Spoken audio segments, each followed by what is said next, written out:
Before I installed the new steering cable, I was able to go and turn the steering wheel to about here.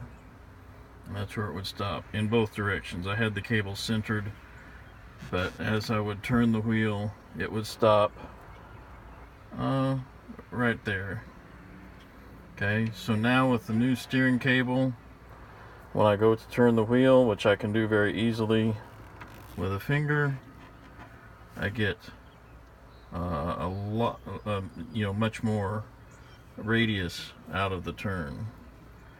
So I can go from 12 o'clock in the up position all the way around to 3 o'clock, where before it was going maybe to 5 o'clock or 4 o'clock. So much further steering, and I don't know why, but last night when I was on the lake and tried it, and had the cruise control set at 33 miles an hour, turned the steering all the way around, and spun the rear end out of the water. So just like you would do with a jet ski. So anyway, that's what happened with the steering cable when I installed